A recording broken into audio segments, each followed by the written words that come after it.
All right, hello everybody. Thanks for coming around for part 2 of my Let's Play Chrono Trigger series. The first time around, we did the kind of opening few missions of the game. We got from the opening when Chrono wakes up through to the past, 600 AD, where Marl disappeared.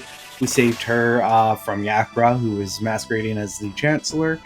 And then we got back to our present day, where we ended up in court, thrown in jail, broke out of jail, and then escaped into a time gate that sent us to a indeterminate place in time. If for anyone who's played the game, we know that we're looking at 2300 AD, so far in the future, after a intergalactic parasite called Lavos has destroyed the world. And so I am just trying to deal with a little bit of spam here in chat. There we go.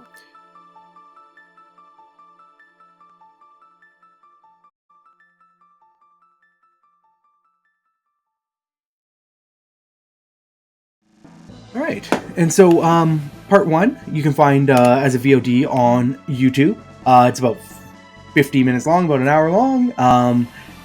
It introduces a bit of my experience with the game, as well as playing the game itself. I've been a longtime Chrono Trigger fan.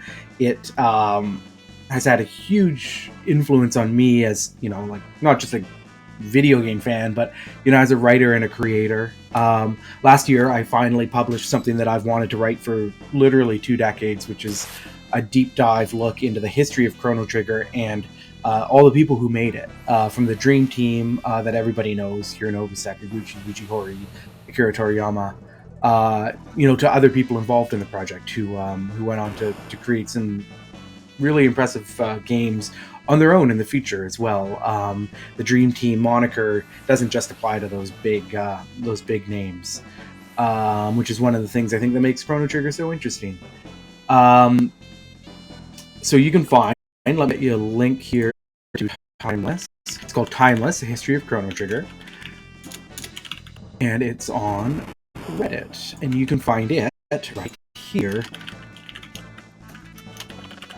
Oh, Chrono Trigger. There we go. And so you can head on over there. It's a really long, deep dive. It's like a 45-minute read. I put a lot of time into researching it, and just a lot of myself as well. Like really letting kind of my fandom and my personal experience with the game shine.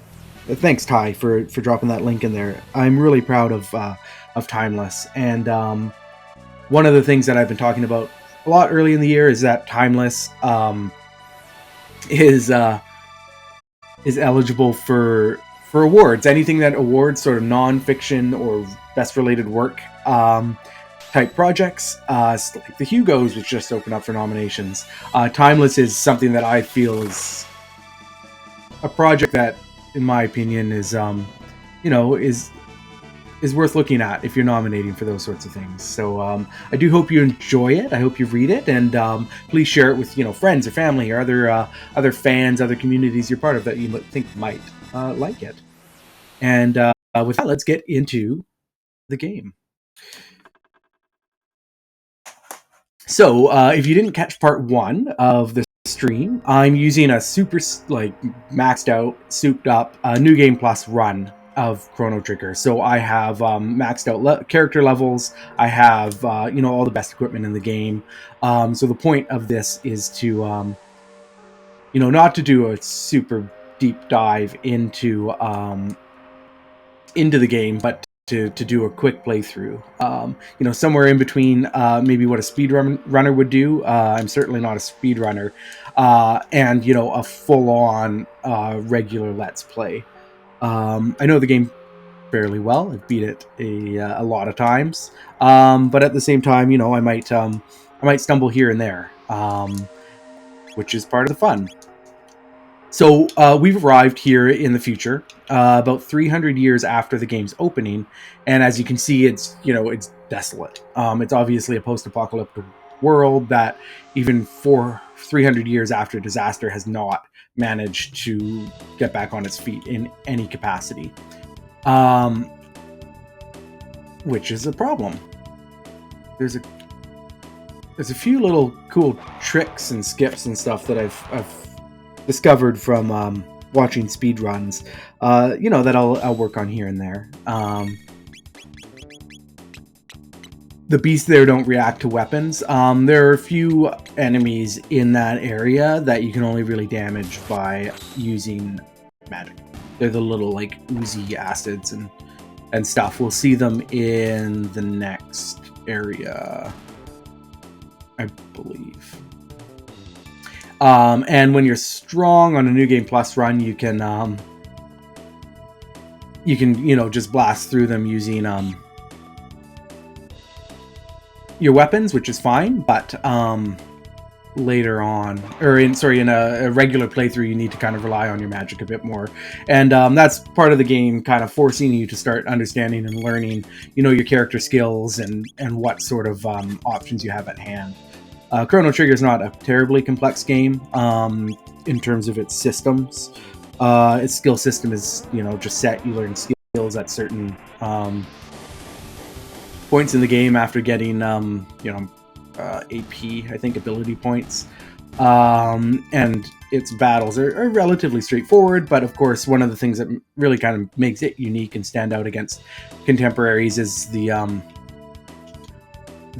dual tech and triple tech system. So depending on who you have in your party and what skills they have, you can combine into special magic attacks, which is cool. So these are the enemies here that take very, very little damage from physical attacks. They're called shadows, but you'll see like Chrono can't even hit them. So a little bit of magic clears them up easily.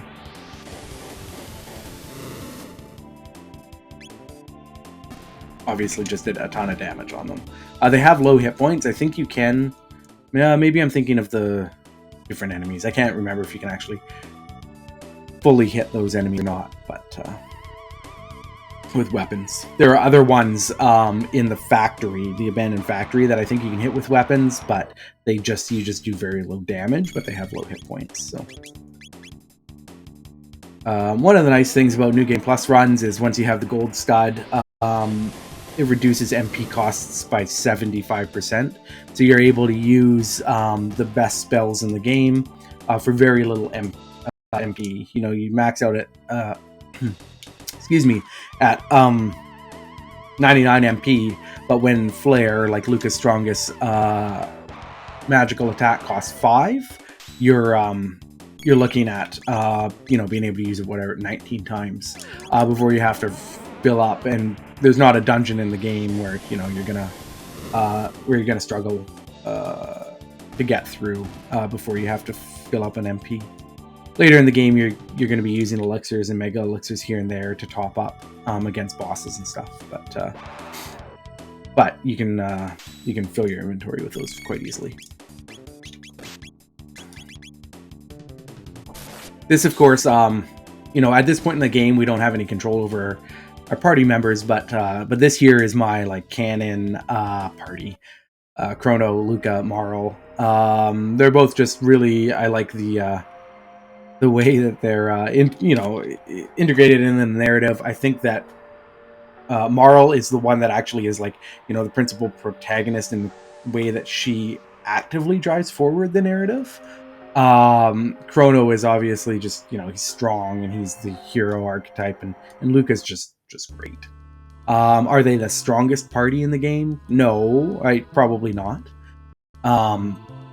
But I think they're really well rounded, and that makes them kind of fun to use as well.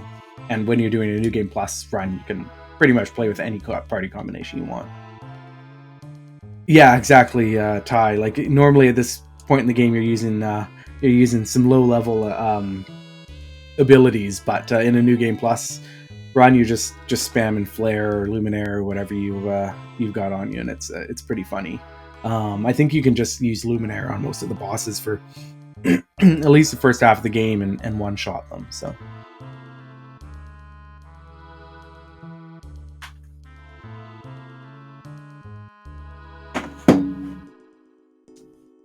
Okay, so we've crossed from one set of crossed through some ruins that connect two communities in the future, and what we're finding out is that nobody's been able to ever do that. And so there's like, which isn't entirely true because one of the characters NPCs references another one from another dome, but it's very difficult too. So when we show up, obviously looking, like very different from the rest of the people here, and we've come from the dome to the west.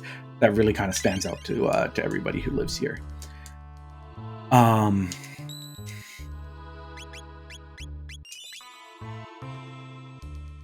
This. Yeah, I don't need to buy anything. So yeah, here we go. So somebody did, walk from this dome to the other dome. He made it through the ruins. You can talk to him at the dome that we visited. So it's not impossible for these people to travel, and there seems to be some sort of basic economy at least going on, which suggests that there's movement of people, which is interesting. I find that the melancholy kind of setting of the future in this game is really interesting. It's not my favorite, but not my favorite in the game, but I do think it's one of the most kind of narratively interesting places in the game. It's so different than 1000 AD, where the game starts, which is very idyllic. 600 AD, which is, it has its own problems with Magus and his army, but it kind of carves out this idea that, like, oh, you know what, like there is something at stake here, whereas so much else in the game is set up with these conflicts that are very localized. The conflict in 1000 AD is basically like very localized to just Chrono. Like, he's the one. Luca's not even in trouble. Like, she's not going to jail. Marl's not going to jail. It's just Chrono is the only one that's really under threat in 1000 AD. And then there's other stuff in the side quests later on in the game and stuff, which is interesting. But 2300 AD really shows like a world in peril, and that becomes very narratively important in about 10 or 15 minutes. When they kind of discover why the world has been destroyed. And I think that is one of the most interesting things that Chrono Trigger does from a narrative perspective, against a lot of other Japanese RPGs. But we'll talk about that in a little bit. Yeah, Ty, that boss battle, I agree, is one of the most rewarding in the game. It's one of the most challenging on a regular playthrough. And I think it's the first time that when you're playing the game for the first, like, without any experience, it's the first wall that you're going to run into, because it requires a lot of strategy in terms of managing the two bits that are floating on the side, and using magic and physical attacks and stuff. And I've always found that it's one of the most interesting battles in the game. Giga Gaia later on is also a boss battle that really sticks out to me.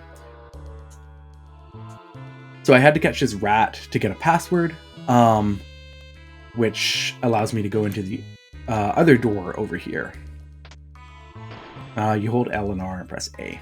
Unfortunately, I don't think you can just skip that area, even if you know the password, which you do if you've played the game before.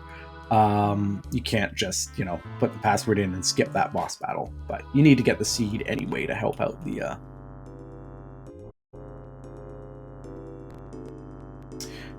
people above.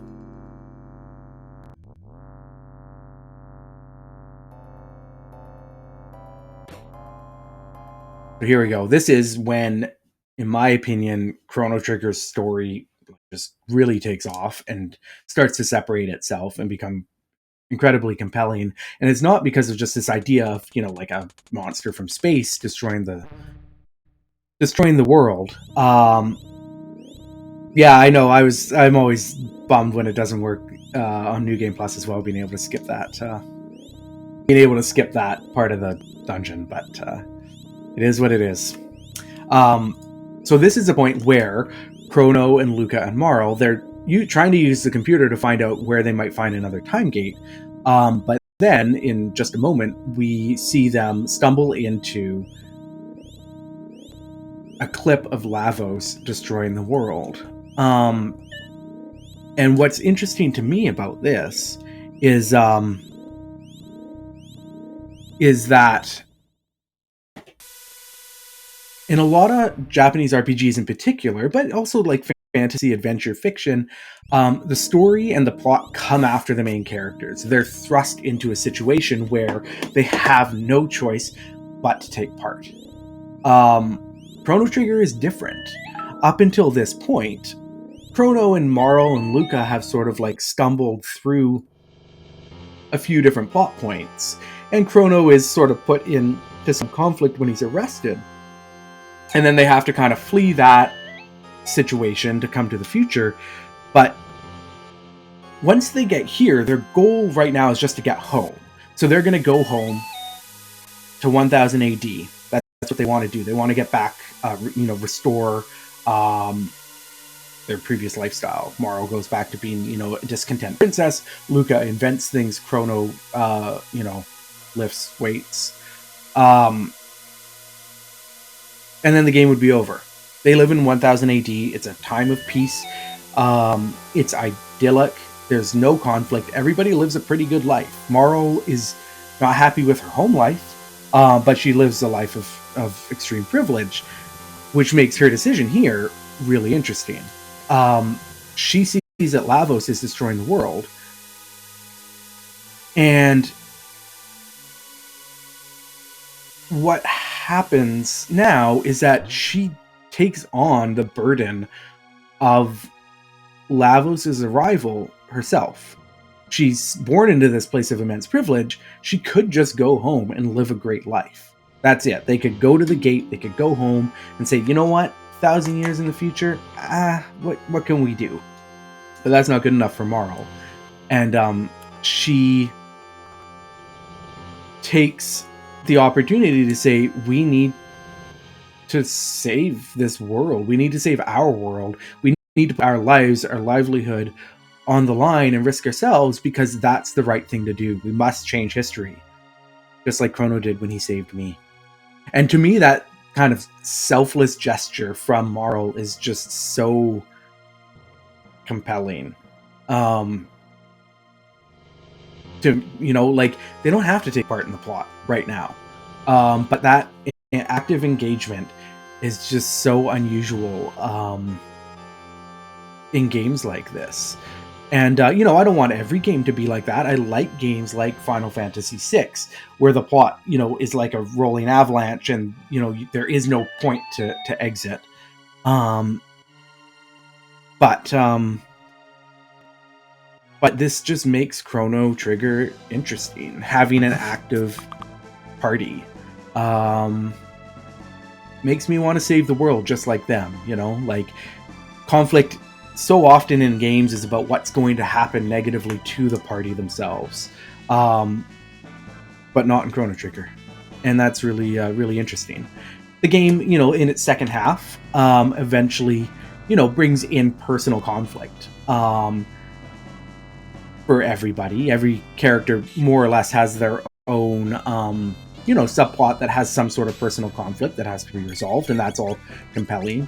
But the main narrative is something much bigger than that, and I think it really kind of ties together themes of community and doing good for the society at large, taking on risk from a place of privilege, which is just a theme in general in life that I really connect with, and that's something that you're going to see in a lot of my writing as well, a lot of my fiction. I'm working on a novel called The Thousand Shattered Gods, and it's very heavily influenced by Japanese RPGs. And one of the things you'll see in one of the major storylines is, is a person born into privilege who takes on the burden of creating change that she doesn't necessarily need, personally, because I like that. I think it's a good storytelling technique. All right, where are we? Oh, I like the CRT looking setup. Yeah, I like it too. I'm a, when I'm playing games not on Twitch, older games, I have a CRT. I have a Sony PVM monitor, an old CRT flat screen TV that I use. I have my Super Nintendo hooked up. I have my a PlayStation 2 and a Wii with a bunch of emulators on it. And that's what I usually game on is a CRT. And so, when I am emulating things, I do like to go into using shaders. And the one I'm using right now is one of my favorites called CRT Geom. Normally I'll go in and I'll remove the curvature effect.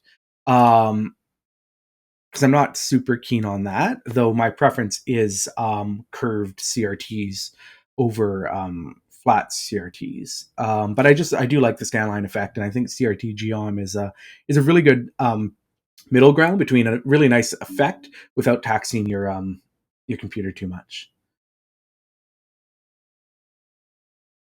Yeah, you probably are hearing a few notifications. My phone's been going crazy during this stream. Um, so sorry if my microphone's picking that up too much, but okay, here we go. So Chrono and Morrow and Luca, they found a seed and they're bringing it up upstairs, hopefully to try to revitalize and change the world here. Morrow is being generally just generally positive and kind of asking of them to kind of take on the burden of making things better. Because things don't just change if you wait for them. Like you have to chase after them. You have to be active. And of course, Marl doesn't know this at this point, but when you get the best ending of the game, you find out that Doan, who's the old man who leads this dome, is actually one of her descendants. So there's sort of a family thing going on here. And now they've told us that our best bet now is to head on over to the other side of the continent, and that's where Luca figured out that's probably where a gate was, because there's like an unusual energy reading. So I'm just going to exit the dome here. I'm going to save, and then I'm just going to pop out of the room because I've got something I want to show you that I think is pretty cool. I'll be right back.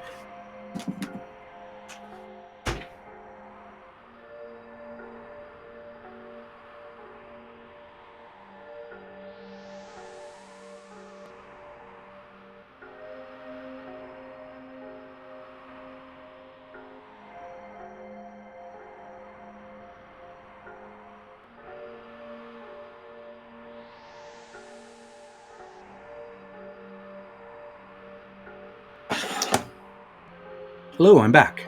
So I was just talking about how I game a lot on CRTs. I've been getting into using my original hardware more. That started with me playing around with emulation and then getting a SNES Classic, which I loaded up with a bunch of games. And then I got into looking at CRT shaders, like the one you see on my stream, which try to emulate the look of CRTs. And then I got a CRT, and it just went from there. The thing that I just got, which I'm really excited about, it's called an FX Pack Pro. And as you can see, it's a Super Nintendo cart.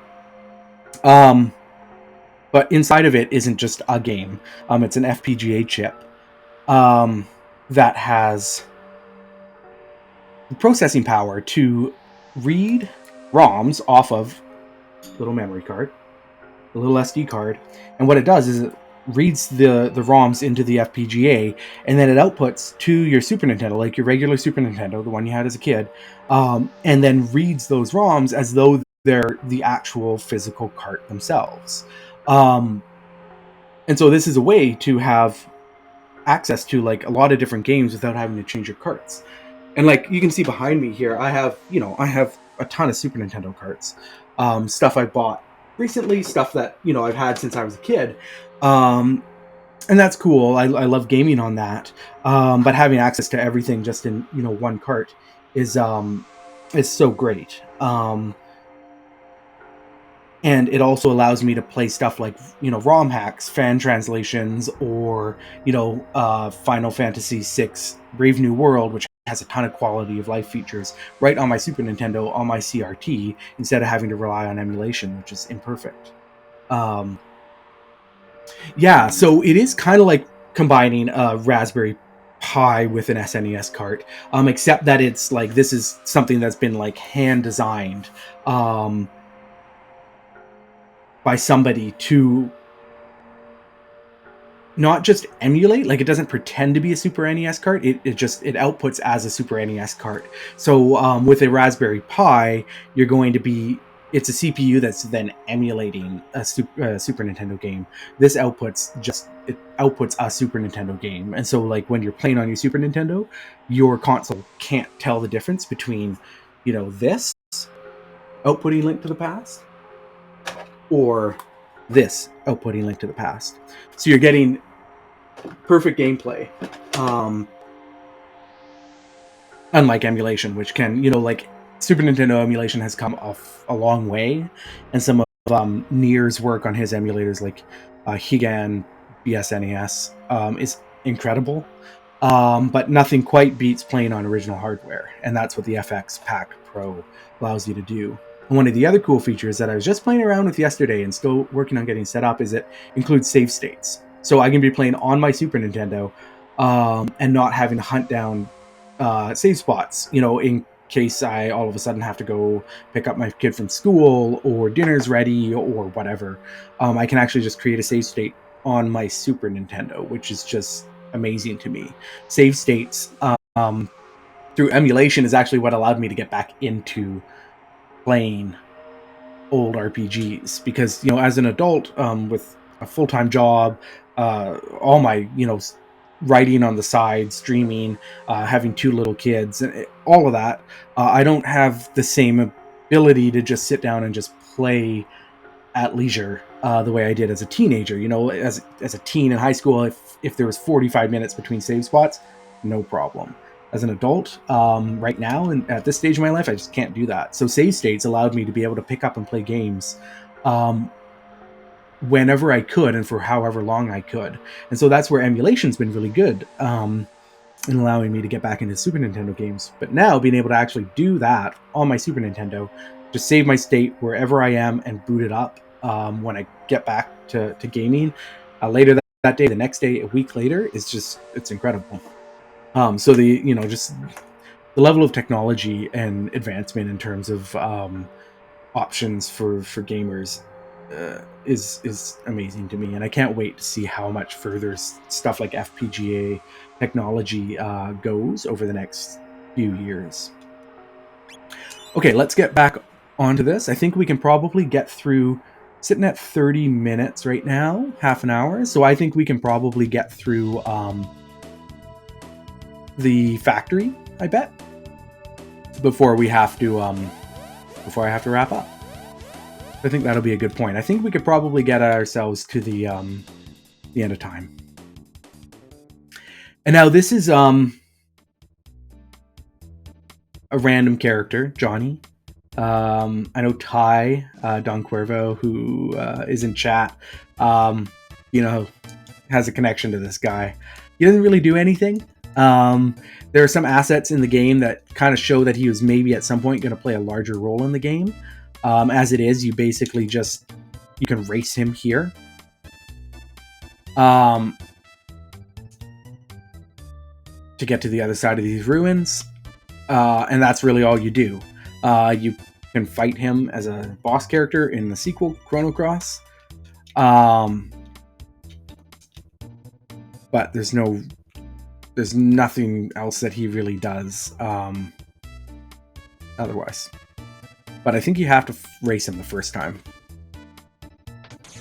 I do know from watching speedruns that it's actually faster to just go through the ruins than actually do the race. But it looks like I have to do it the first time. So welcome to the jankiest racing game on the Super Nintendo, which is saying a lot. Because there were some bad racing games on Super Nintendo. This one really requires no skill except to press B right before you reach the goal line on the left side there. The game sort of keeps you neck and neck with Johnny. You kind of bump each other. And if you play without boosts, I guess there's maybe more to it. But you just press B right before you hit the goal line and you're going to win every time. Yeah, Rubber Band Johnny. That's the perfect nickname for Johnny. I get that they're like, this looks cool. It's fun that they're kind of showing off Super Nintendo tech. But it's not really a game. I suppose if you're trying for top score, it might be interesting, but I've never really cared too much for that. And there's no real like incentive to win. You get across the ruins regardless of what happens. So we see here's the abandoned factory, but we're heading down to this dome, which is where Luca found the unusual energy reading. So the assumption is that there's a gate here, which is true, but it is, as we're about to find out, it is locked away behind a door that needs to be powered on. And so I'm going to get my fourth character, a robot named Robo, who is a bit of a jack of all trades. Everybody likes Robo. His theme song, of course, is a rip off of that one song that I can't remember the name of right now. Rickroll, the Rickroll song. Never Gonna Give You Up. Now I'm gonna have to choose between Marl and Luca to bring on this, this next step, this next dungeon. If anybody in chat has any preference, I'm happy to go with what you guys pick. Otherwise, I will probably just pick Luca because Robo. Because now Robo has healing capabilities, so he kind of makes Marl redundant. And Luca's magic and high attack power, high magic power can be useful in the next dungeon coming up.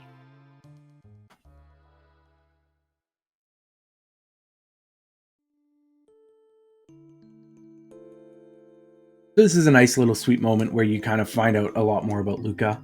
Marl's, concerned that if you turn the robot on, maybe it'll attack us. And Luca's like, well, no, like robots aren't bad, but they can be programmed to be bad. And one thing I think that, Chrono Trigger is 25 years old, but one thing that I think that Chrono Trigger and this story about Robo, being a product of its environment and its creators, is that we see a lot of like algorithms determining what we consume media-wise these days, and algorithms are supposed to be this agnostic, objective thing, but they are heavily influenced and biased by the people that create them, just like robots. And I like this idea that Luca believes that somebody like Robo can be good if given the chance, and not weaponized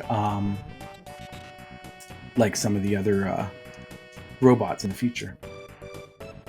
And so Robo has the fairly typical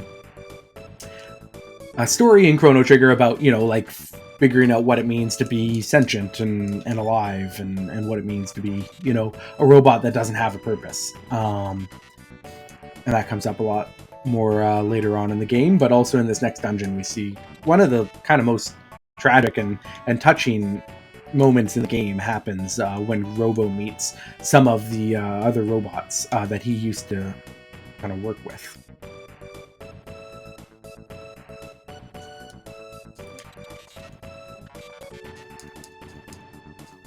So this is, you can hear Robo's theme playing right now. This is the one, if you head on to YouTube, you can probably find videos of people matching up the Rickroll song and the Robo theme, and they match up perfectly. It's astonishing, astonishing to the point where you have to think it was maybe intentional. So the door was locked. It needs to be powered on, which requires us to go to the factory here. There are two sides to the factory.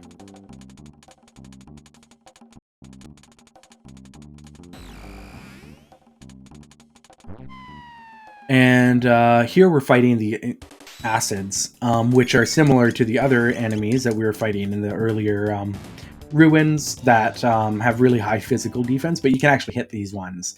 It's more efficient to use magic, but because we're max level, we can just kind of fudge our way through the fights without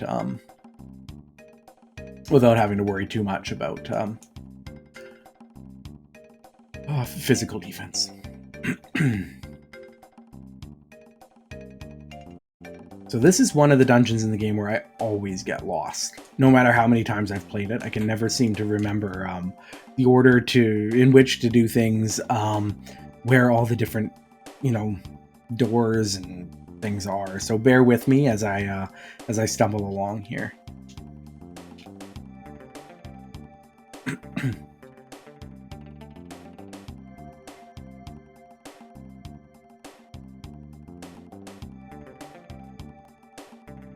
Already been there.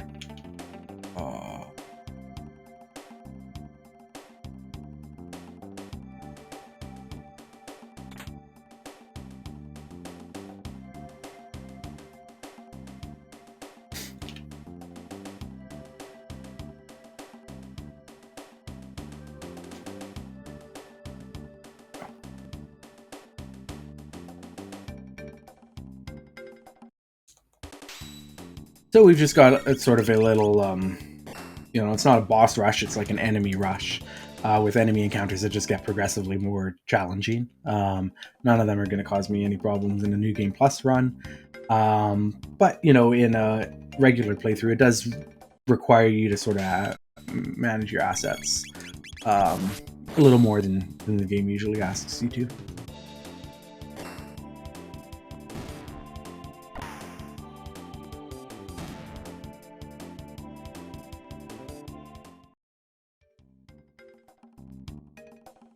I've always liked the robot designs in Chrono Trigger because they kind of step away from making like strictly humanoid or anthropomorphized robots, well, not even anthropomorphized robots, because Robo is, but I guess like the blocky like type of robot. Like these ones are kind of more organic, and almost like some of them, like the ones that I'm fighting right now, kind of take on like almost insect-like qualities. And so I just think it's cool that you get this chance to see robots that are a little different than what we're used to seeing. And it also kind of allows Robo to take on a bit more of a human personality and stuff, just because he has that sort of softer, more organic shape. I don't actually know who Tachikoma is, but now I'm curious to go look for their work, actually,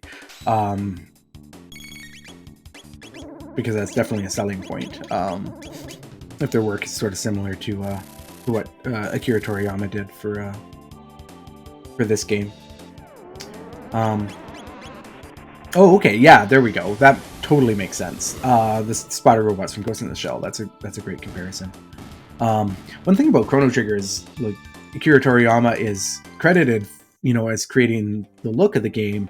But in the research I did for Timeless, he actually only really created a bunch of concept art and passed that off to the pixel artists. So I don't, like when I'm looking at some of these enemy designs, I don't actually know how much of that is Toriyama and how much of that is, the pixel artists who worked on the game. And I'd kind of be curious to find out. My favorite anecdote from, Chrono Trigger development is that Toriyama handed off this really detailed, beautiful concept art, which, we've all seen.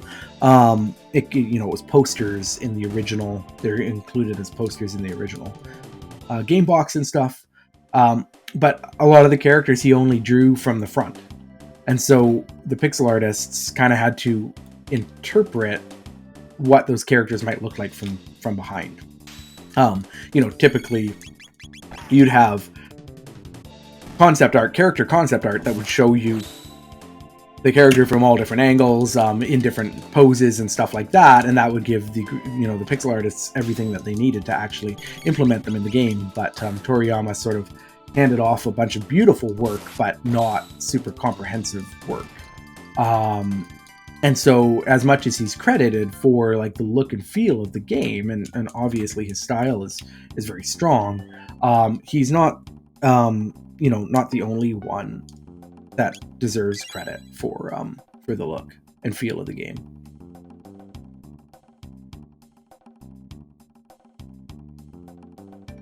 Sorry, my phone is going crazy right now. Just put that on silent.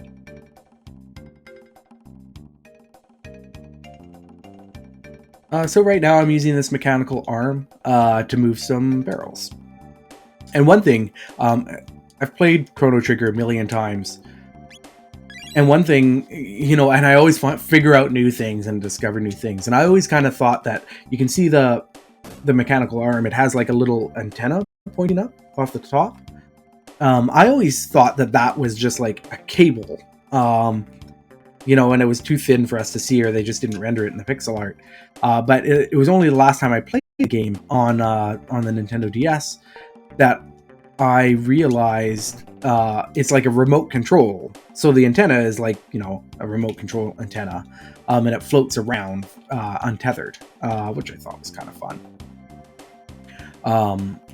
I'm always kind of discovering new details about the game every time I play it.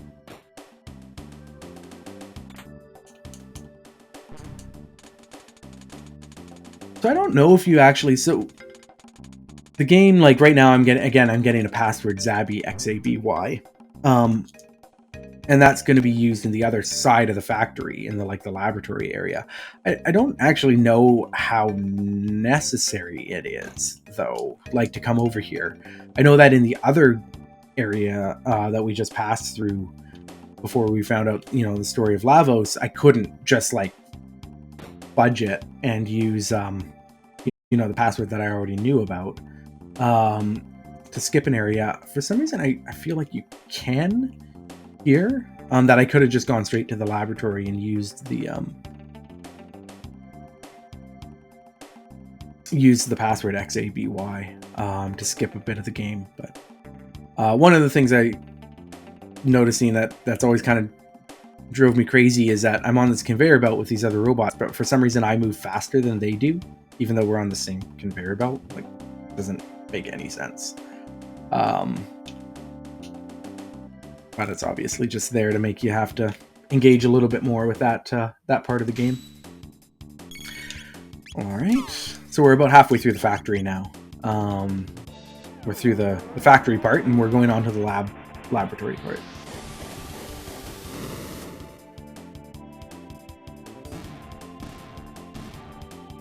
One thing I think is that I really like about this part of the game is that like it's dungeon heavy, but it also just has this very strong feeling of like delving into the unknown. I feel like in the first half of the game, Chrono and Luca and Marl are, like in control of their environment a lot. That they're comfortable in their environment, I guess, would be a more apt way to put it. But here, there's just everything is just so outside of their wheelhouse, and every time you get to a new area of a new dungeon, it just kind of feels more and more alien to the characters. And Chrono Trigger is just so good at creating all of these different like environments that function in different ways and have different, feelings and emotions, textures and tones. And this is the first time that you really feel it. 600 AD feels a lot like 1000 AD, right? 600 AD feels a lot like, if any 600 AD feels a lot like any fantasy book we've read before. And then so to be thrown into the future, into a version of the world that feels so different than 1000 AD is like, it's a big wake-up call. And then, later in the game, you get into the Age of Antiquity, which is very snowy and magic driven. You get into the prehistory, which is dinosaurs, and the game is just really engaging in that way. It's pacing. It's absolutely perfect. And the way that you never get bored of the area that you're in because you're jumping from one theme to the other so quickly. Is something that's not replicated by a lot of other games. Like, you even look at Final Fantasy VI, which was, you know, a contemporary of Chrono Trigger, and like, it's very samey. Like, the whole overworld looks the same, whether you're in the world of balance or the world of ruin. Like, the palette changes, but like, you know, there aren't different biomes. The towns all look the same. They use the same textures. Whereas Chrono Trigger, like, every scene feels kind of bespoke and handmade. Every era looks and feels different, so that when you're moving through the game, you really feel like you're making progress. And just as one thing starts to get, you know, a little bogged down, you've moved on to something else that just is thematically and visually very different.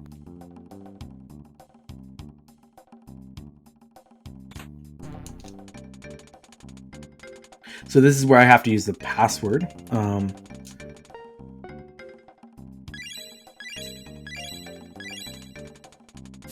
Yeah, exactly. Like, there's basically 4 different world maps, and they're kind of similar, and they have some similar elements to them, but they all function differently, and the way you move through them and the linear path through them is different every time. And then, of course, one of them changes dramatically midway through the game, which is also really great. And like, not many games have done that. You know, like, is the world map technically different than another JRPG that has, you know, like, a volcano area, an ice area, and whatever, and they're like kind of sectioned off, separated by a hub? No, not really, not on a technical level, but the way that Chrono Trigger's kind of like wraps its narrative around this idea that these maps are different, you know, the same but different, is really interesting. And even Chrono Cross, like, in Chrono Cross, you can barely, sometimes you can't even really tell which version of the world you're in, except for like very like minor details. And so it you know, it uses the 2 world maps, but Chrono Cross sort of loses the magic that Chrono Trigger had, in that way. So as we're trying to escape, Robo is now meeting some of the other robots in the line that he's part of, and they're basically saying, like, listen, you were like created to destroy humans and keep them out. What are you doing? And Robo says, well, you know, like, do we have to? And then they start beating him up, and this part always makes me sad. Because the music is sad, and Robo just wants to be a good robot, and even the bad robots have been programmed to be bad, and, you know, and their free will has been taken away. And I just think that this part, kicking off Robo's kind of journey towards kind of self-discovery, a journey towards figuring out what it means to, you know, like, have free will, is touching.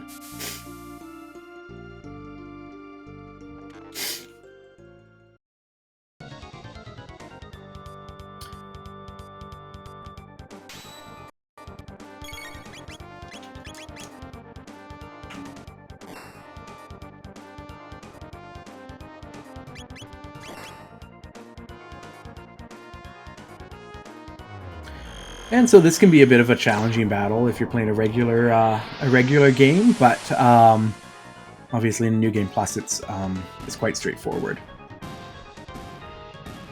The robots individually aren't very powerful, but together they can really overwhelm you. And this is an instance where, because you're losing Robo, if you've played the game before, you know that, like, normally I would probably want Marl there because her healing can be really important in that battle. And if you're just using Luca and Chrono, you have to really kind of hit hard and fast.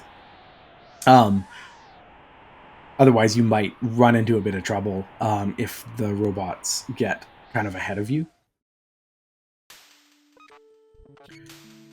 And so Robo, you know, we've recovered Robo, and Luca's trying to fix Robo now. So we're almost at the end of time, and that's convenient because it's almost the end of time for me. Okay? We're about an hour in, and that's pretty much it. This series, Let's Play Chrono Trigger, is something that I do. We're gonna play, once a week, and it's part of my lunch time. So I take a lunch break and play through about an hour at a time. A playthrough, a new game plus playthrough, usually takes me 9 or 10 hours. So we're looking at probably 9, 10, maybe 11 parts of the series. I do it as part of my newsletter, Astrolabe. The latest issue just went out yesterday. It was the 10th issue. You can find it there, aiden.substack.com. Oh, 10. No, it was 5. 10. 10 issues, aiden.substack.com. It's a free subscription.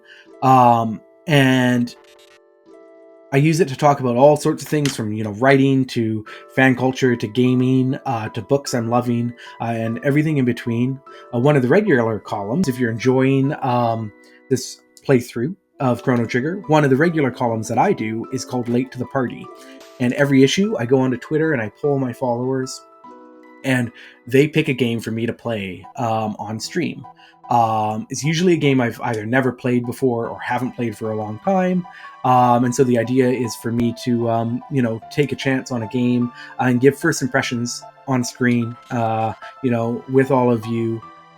Sometimes I pick, good games. Sometimes I pick notorious games, but it's always fun. It's always interesting. And then I write about them in Astrolabe. So the latest issue, number 10, the Late to the Party game for that issue was the 7th Saga. And I went into it understanding its reputation as one of the worst Super Nintendo Japanese RPGs, but I ended up actually really liking what I found. And so I think you might be surprised if you head on over there, aiden.substack.com. You can read back issues for free. You can sign up for free so that you'll get the next issue right away into your inbox. And that's it for me today. We're at the end of time. This is a great kicking off point. And right now, Chrono and Luca and Marl, who are going to be my team, their next step is to try to get back to 1000 AD and figure out what they can do. 7th Saga was your first JRPG. That's an experience. I borrowed a cart from my friend way back when and couldn't beat the first random encounter. The North American version of the game is notoriously difficult, but that's something that they that they added to the North American version. So there are actually fan hacks that'll lower the difficulty to kind of match up with the original release, and it seems to be a much better game for that. Thanks for joining me. This was fun. We're a good chunk of the way into the game now. Once you hit the end of time, that's when things really start to open up. And I'm really excited. The next portion of the game, the next chunk, is one of my favorite parts in the game. And we'll be doing that next Tuesday, about lunchtime, Pacific Standard Time. And I really appreciate you all joining me today. Thanks so much. I'll have a video on demand of this up on YouTube later today. So if you want to, if you miss the beginning of the stream or you want to watch it again, you'll be able to find it there. My YouTube channel is youtube.com/AidanMoher, AidanMoher. You'll also be able to find the VOD on Twitch for a couple of weeks. So thanks so much for joining me. Can't wait to come back and do this again next week for part 3. Awesome. Have a great day. Okay, bye.